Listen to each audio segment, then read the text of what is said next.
What's going on, guys, man? It's been a minute since I hit y'all with one of these Satur-Gains, man. I think I only did this once. I said it's been a minute like I did it multiple times, but all right, guys, so here's a little bit of my warm-up. Every time I hit a lower body or even sometimes upper body workout, I put on my hip circle, howmuchyoubench.net, and I do glute bridges, donkey kicks, hip thrusts, and I do a strange variation hip thrust together and single leg hip thrust, just warming up for my glutes. A lot of people use their quads or their hamstrings, but you got to really stroke that thing. You really got to pay attention to what it feels like and where you feel it at. And sometimes I'll just smack my glutes a little bit. Just a tip I learned from Chris Pope and even Katie Ann with their warm up, just really going through it methodically and not rushing it, just paying attention to everything you're doing. Because I find out when I rush, things don't go the way it's planned and I don't feel things working. So we're gonna try to avoid that altogether. We're just gonna take our time. Here's 405. Just smoked it. What you call it? He's standing in the way.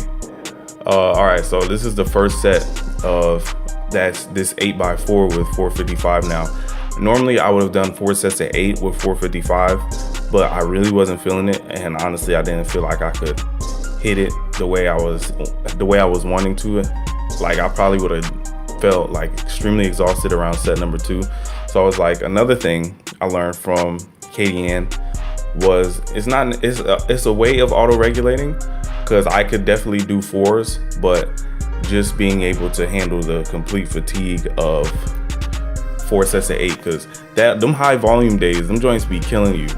And for the noobs out there, for you beginner guys, you shouldn't even be trying to worry about hitting no heavy rep set or hitting a max single. Nah, you should be worrying about building up as much volume as possible. Like for the longest, for like a really long time, I was doing high volume, high rep sets before it was even a thing. Like, oh yeah, I just hit 12s with blah blah blah. I'm like, yeah, I was doing that when I was in high school. You know what I'm saying? People figure out how I'm so strong, and it's like over the years I built a super strong, super solid foundation of just high rep sets on bench, squat, and even with deadlifts. Now I don't know how. Hold up, it's weird because I think it was my left hand.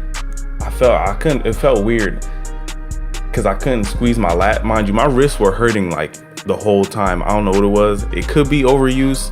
I haven't been resting like that, and I've been voodoo flossing and lacrosse balling, smashing all that stuff. But dude came up behind me, just to make sure I was all right. But I couldn't move my grip in as close as I wanted to, because the closer I am, it really lets me squeeze the bar and pull it into my back and my elbows. Pay attention to my elbows.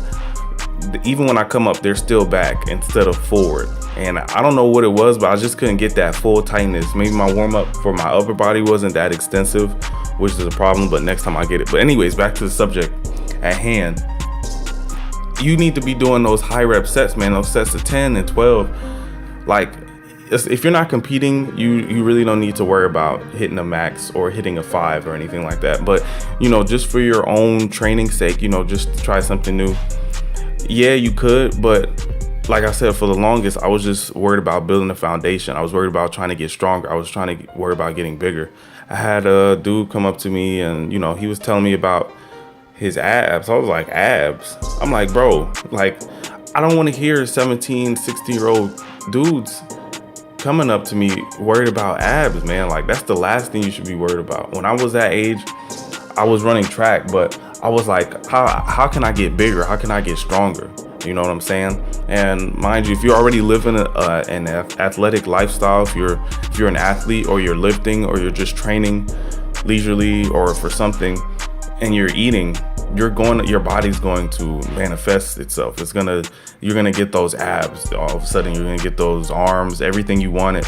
And people, not to knock that single joint movement like bicep curls and stuff like that. I love all that stuff, but I find that I get the most growth from, what I'm saying, like the big hitters, the squat, bench, and deadlift. Like, if that's all I had to do, if all I had was a barbell for the rest of my life, if that's all I had to train off, I would have everything I need. But people will complain about, oh, I need this machine, and I wish they had this, I wish they had that. No, you really don't need that. All you need is a squat, bench, deadlift.